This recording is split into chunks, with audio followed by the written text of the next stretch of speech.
Hi, everybody, and welcome back to another edition of Beyond the Cage. I'm your host, Jim Graham, and joining me today on the line, we have a special guest. He is coming off a victory at Bellator Kickboxing 6. He is the real deal, Raymond Daniels. And Raymond, thanks for coming back on Beyond the Cage. Oh, thanks for having me again, brother. I appreciate it. It's always a great time talking to you. Want to start first, of course, with your fight there at Bellator Kickboxing 6. Once again, you were fantastic in victory. And I'm going to be honest, Raymond. I was trying to watch this, fight and looking at what this guy could do to you, but it just seemed like he had nothing for you. I mean, I'm not trying to belittle him, but you seem to have everything hmm running on that night.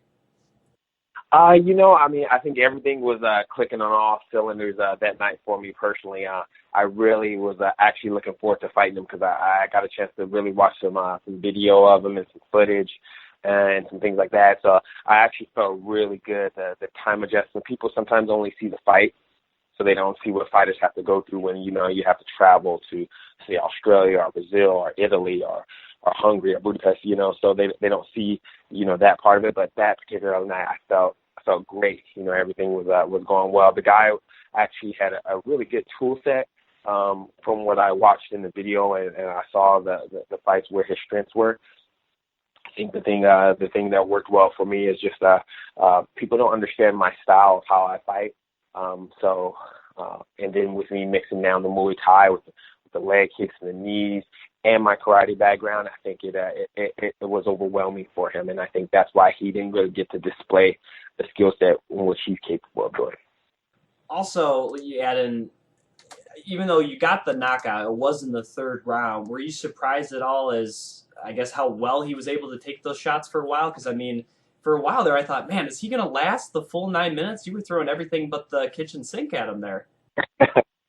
Yeah, I don't know what it is. Maybe it's something that they have in the water out in Hungary that they give these guys. And they build them pretty tough there. 'Cause even like the last guy that I fought from there, I'm hitting these guys, and I'm like, okay, like you're supposed to go down when I hit you with that shot right there, But they have that Terminator mentality, and they're a country. I'm a kind of a foreign invader, so to speak, coming into their home, so they've got a lot riding on their shoulders. So I just kept hitting them and just kept pressuring him, and eventually he went down. But I wasn't planning on him going down, and that's sometimes been my biggest thing that my coaches tell me, because I'm so used to getting knockouts, and I fight at a knockout ratio that sometimes I go in looking for the knockout as opposed to just letting it happen like it did that night. Now, I read an interview before the fight where you're talking about, what you were looking to do against Gyorfi Kasaba, and you were kind of saying like you want to go out there and make it like a painting, like Michelangelo or something like that. And do you feel that you did that? Because in my opinion, I thought you did. I thought you had a fantastic performance. But do you feel that you went out there and had that type of performance painting that canvas that you were talking about?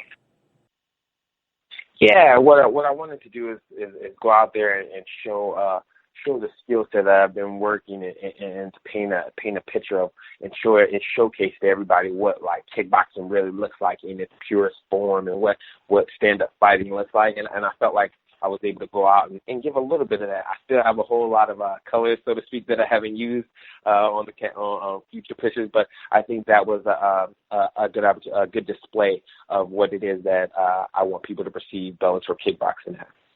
Now, obviously, your last kickboxing bout was in Hungary as well. And looking at your performance that night as your performance a few weeks ago, how do you feel that you have grown from that first fight in Budapest to the second fight now? Oh well, I mean, I grew a few different ways, and that was me going into the fight because I had been knocking so many people out, so I was overexerting myself from that first fight that I went in Budapest on trying to force a knockout because I expected of myself. I know my fans expect something, to be like, some type of highlight reel or something. So what I did is I felt like I overexerted myself and I didn't get the finish that I wanted to. So going into the next time, I was a lot more calm and collected. Also going into another country, you don't have the same water you drink, the same foods you eat, things of that nature. So my preparation leading for the fight was a lot better because I went out there with enough time to get me acclimated. I made sure I actually brought a stovetop so that way I could cook my own food. So therefore, my diet was on point as opposed to trying to find places that can actually cook something that I can actually eat. And even down to my water. I actually even bought my a water unit, so therefore I had the normal water that I normally drink during my training camp. So going from that previous fight, I felt some things were kind of out of sync, and in this particular fight, everything was in sync, and therefore that's how I can perform when everything is where it's supposed to be. Now, looking at some of the other fights there that happened at Bellator Kickboxing 6, of course, Joe Schilling returned to Bellator as he took on Alexandru Negra. What did you think about Joe's performance there against Negra?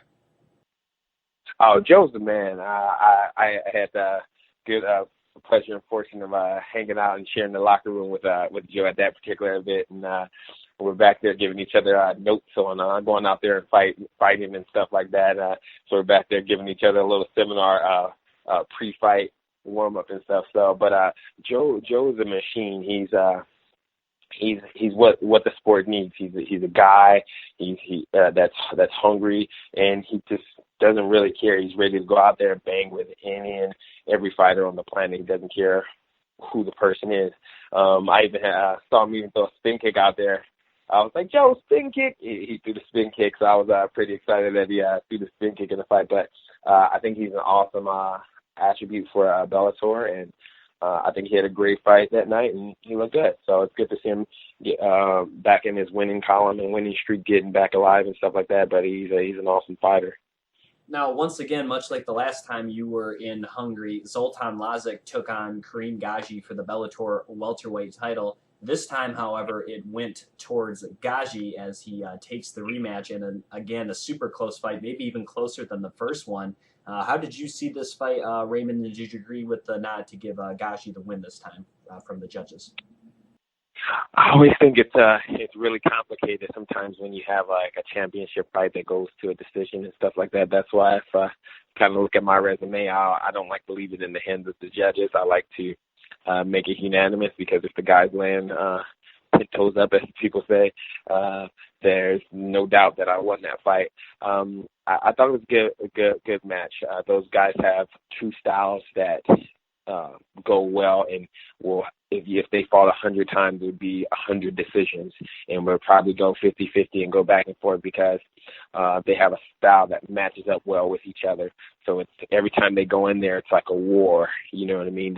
They're going in, they're throwing all these different tools and weapons at each other. So I mean, I thought Ghazi probably did enough in that last round. In the fifth round, I thought it was pretty much even. But in the fifth round, that's where you could tell Ghazi's experience came in. He knew that it was the final round, so he made it a little bit of an extra push, and I think that that's what got him the one up and actually the victory in that particular fight. And that comes from, I mean, the guy's got over 100 fights now. Now, do you think that's what's next for you, Ghazi, or do you think Bellator is going to go for the trilogy there between Lazic and Ghazi? Honestly, I would like. They've been passing the title back and forth to each other. I'd fight them both in the same night, to be honest, and just let it be known that I should be the champion of Bellator right now. I'm a very patient individual, and obviously Bellator has its in the kickboxing world, we have a champion that's actually in my division, and I feel I deserve that title shot. However, that's obviously up to the powers that be if they decide to give me that. If they want to give them a three go at it, it's going to be another decision. If they fight either one of me, I guarantee it won't go a decision. Because I like to finish fights, and that's what I know everybody likes to see. So it depends what the powers that be decide. You know, that's not my job to do that. My job is to train and be prepared. Would I like that title shot? Oh, yes, most definitely. Bring that gold to California, to U.S. soil, you know. So, yeah, I definitely would like it. But at the end of the day, that's not it's not my decision. Now, the week before you competed in Hungary, they had Bellator Kickboxing 5 from Italy, which featured some of the new fighters that Bellator has signed to the kickboxing roster, including John Wayne Parr and Georgios Petrosian. First, starting with John Wayne Parr. First off, a fantastic fight between him and Calzetta, and then that knockout out of nowhere there, right as the round expired there in round two. Is that what you pretty much expected from John Wayne Parr inside a Bellator ring? Oh yeah, he's a seasoned vet, and you have to be on your toes when you fight somebody like that at all times because he can just seem like he's in chill, then boom, and explode on you real quick. But that's the legend that is himself, and that's why he's such a great fighter, and that's why he's built the resume that he's built over the years because he's capable of doing things like that in an instant when you think, oh, it's a close fight, or oh, maybe he's down, and then bam. As soon as the fighter starts to relax, and that happens to fighters at the end of a round, they think, oh, yeah, I'm ahead. Oh, it's the end of the round. And then you get caught with that hard shot. And that's where, his experience shows best sometimes is when he sees the person relaxing and takes advantage of it and takes that window and that opportunity. Then, of course, the doctor himself, Georgios Petrosian, I think put on an absolute clinic there against Amancio Paraschiv. What did you think about their debut there for Mr. Petrosian? I think he's a technician. He's a surgeon with his technique. He doesn't have a whole lot of wasted motion. He's got great timing from his defense to his defense transitioning to his offense. I actually really enjoy seeing him fight because he has a traditional Muay Thai style base, but he does it really well, and he keeps his form and his technique and stuff like that. So I've had the pleasure of seeing him fight a couple times, just even live, and he's definitely somebody that's a great addition for Bellator Kickboxing and is going to help continue to grow the sport. Now, I wanted to ask you this, whether or not your next fight is Kareem Ghazi. Is there any sort of timetable when you would just step in the ring next for Bellator, Raymond? They haven't put a time frame on anything like that for me as far as for the next fight. My agent is currently in contact with them to see when the next time I'll get an opportunity to do that. So I'm looking forward to doing it. I want to fight at least 2 to 3 more times this year. I would like to because I'm feeling good. I'm getting older, but I feel better than I ever have in my entire life right now. So, I definitely would like to get in there sooner than later, and then still training with some MMA stuff like that. So looking forward to doing that as well. But the first thing I want to do is see this Bellator Kickboxing title, and then go from there. Speaking of MMA, I wanted to ask you this.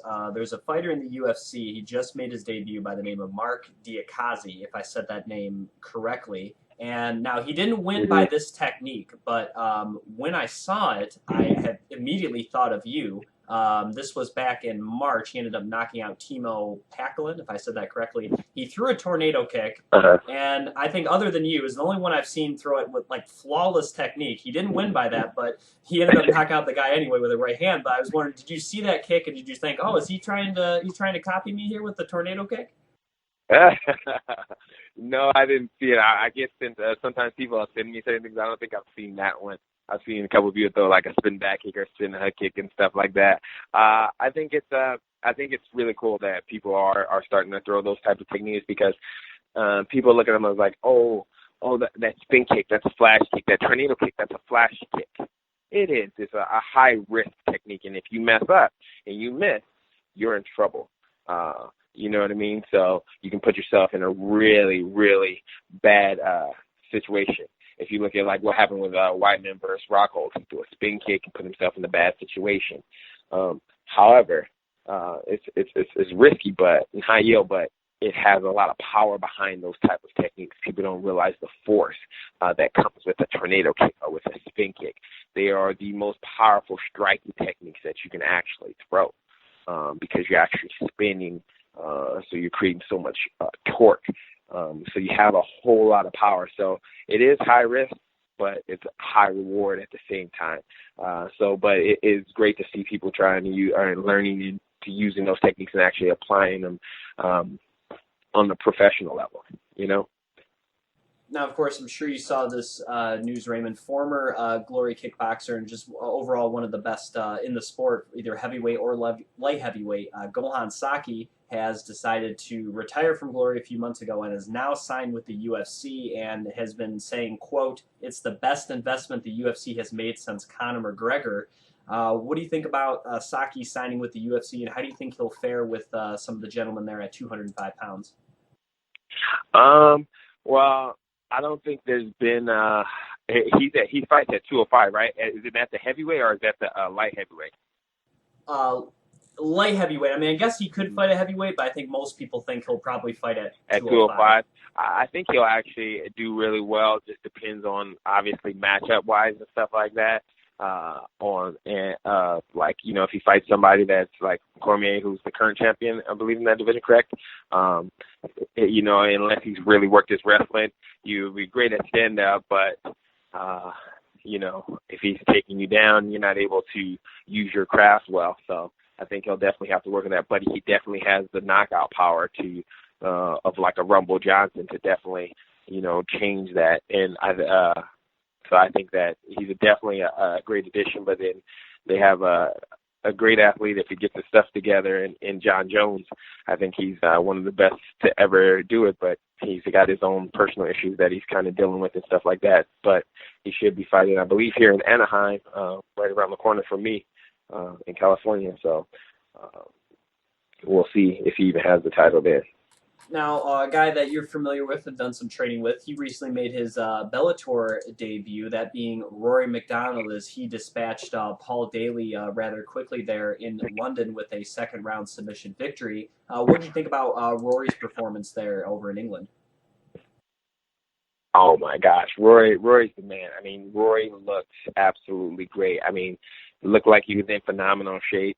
I could see the focus in his eyes. I saw the interview, and everybody kind of made light of, you know, Paul Daley saying, you know, why is Rory so serious? And, you know, lighten up Rory during, I think it was like just some press conference thing. And I thought it was interesting for me because I looked at it as that's Rory focused. And it's like a lion looking at his prey, you know, and Paul laughing was, to me, like nervousness, you know what I mean?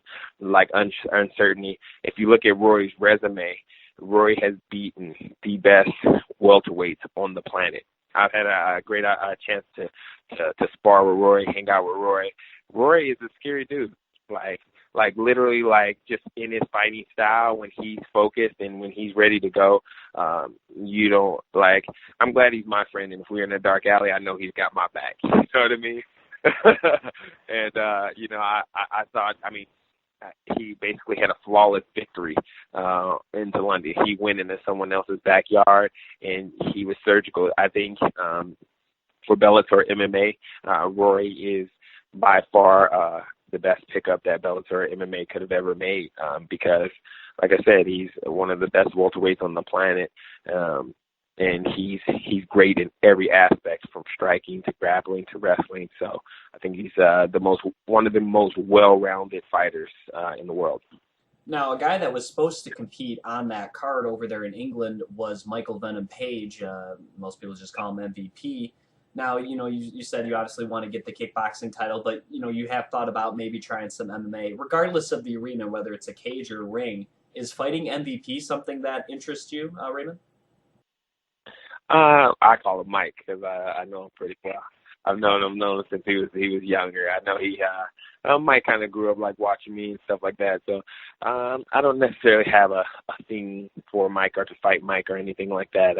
I understand Mike. Mike gets his style kind of, you know, he gets it. If you ask him, he gets a base of it. He gets his style from me. So I've fought Mike since he was younger. I think the first time I fought Mike, he was like 14 or 16 maybe. I think he was 14. But so I don't necessarily have a goal to fight Mike. Mike comes from a similar background as me, so I like to see Mike be successful in what he does.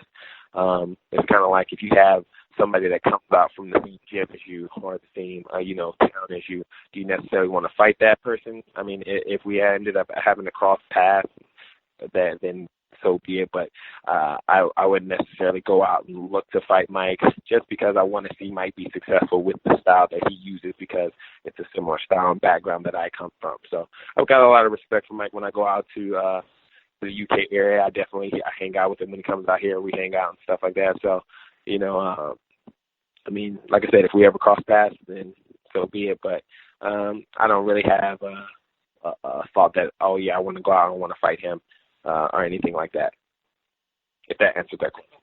Now, absolutely. Now, of course, after the fight, speaking of Mike, Paul Daley, even though he got dominated, decided to call someone out, which to me, regardless whether if you lose, I don't think you should be calling out anyone. That's besides the point. He decided to do it anyway. That Mr. Daley got a lot of heat for that. There was some altercation, something about his mother. I don't know. There was a lot of stuff going on there.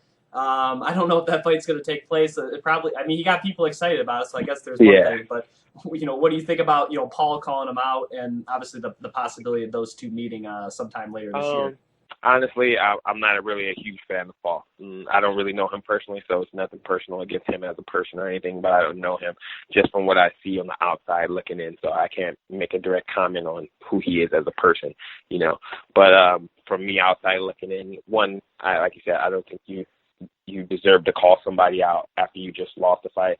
For me, we're already in a violent sport, so sometimes I think that type of stuff makes it look like you are just two wild animals, so to speak. He's already got kind of like a bad rep from hit people late after the bell, calling people out, trying to get into a fight in the stands, or being disrespectful. So I always think there's a professional way to call somebody out, to say, hey, I want to fight you. There's a way to do that without, talking about somebody's mom or calling them a pussy. You know what I mean? I don't think that that's necessarily what the sport always needs. It's entertaining, don't get me wrong, but at the same time, is that from a lack of confidence from you? You know what I mean? Are you calling this person out as a last-ditch effort to take the attention off of you just losing that fight? Honestly, I'll tell Mike, you should take that fight and just go ahead and school him, and then just silence is golden. And just, talk is cheap, silence is golden, and that's what I would do if I were Mike and I were in his shoes and somebody had done that. Does he deserve to fight Mike? Probably not, because, he didn't, but it is a rivalry. It is something that's been going on. I think he's been calling Mike out for quite some time, actually, honestly, now. So sometimes somebody talks a lot, the best thing to do is to shut their mouth, and I think that, honestly, that's what Mike should do, and I think it's a good fight. I think it'll be actually a great fight, but I think Mike will dominate it. He's too long, he's too fast, he's too strong. So that's at least my opinion on the fight.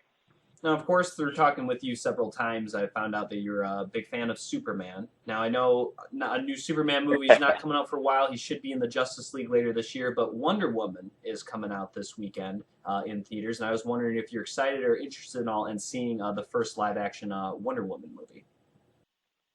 Oh, yeah, definitely. I'm definitely going to go and check that out. The Wonder Woman actually looks like a really great movie, so I'm pretty excited to actually go and check it out. Any type of superhero movies are always entertaining because they have the coolest fight scenes and stuff like that in them, and I'm like, when I'm in the ring, can I jump up and spin and flip and hit somebody with that move right there? So it helps feed to my creativity when I'm in the ring fighting. Now, speaking of fighting and superhero movies and choreography and that, I don't know if you had watched the Netflix show Iron Fist, but of course the Iron Fist is a renowned martial artist, and he's supposed to be, in my opinion, I'm a big comic book guy, the best in comics as far as hand-to-hand fighting goes. However, I didn't feel the fight scenes delivered as much as they could for a guy that's supposed to be at that high a level. So I was wondering, how come they didn't call you to choreograph some of those fight scenes? Because they were sorely lacking. I didn't know if you had seen the show or what you had thought of that show, Raymond. I actually did start watching a little bit of the show, and I kind of fell off. It kind of lost me. They would have an instant where it was like, oh, that was a cool move, but the fight scenes they didn't seem as exciting as they were supposed to be, and from what Iron Fist was supposed to, and how he was supposed to be as a martial artist, he was supposed to be awesome. So yeah, I think they definitely needed some help with their fight scenes in order to make it that much more exciting for the fans to see, and just for martial artists to see. But I honestly was disappointed in the fight scenes. Now, this is my theory, and I want to see if you follow me here. Now, most superhero movies, when they wear like the suit and the mask, they can put a stunt double in there and can pretty much do whatever you want. You don't have to worry about it. As long as the guy's about the same height and build, you can kind of get away with it. But in Iron Fist, they never gave him his traditional yellow bandana that covers his eyes. So thus, when you use the stunt double, they have to try to film him from behind to make sure you don't see his face. So if they would have used the mask, I have a feeling that the fight scenes would have been a lot better because you could use anybody in that bandana.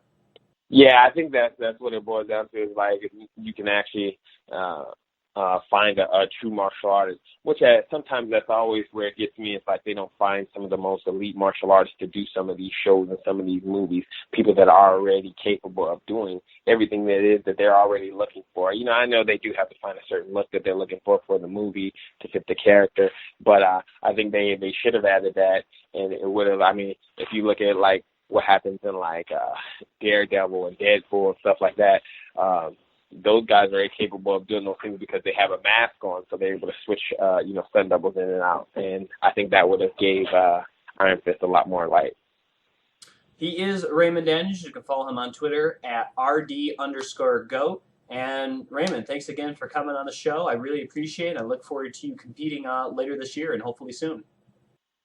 All right. Thanks again, brother. I appreciate you having me, and I look forward to talking to you a little bit later this year then. He is Raymond Daniels, and you heard him right here on Beyond the Cage.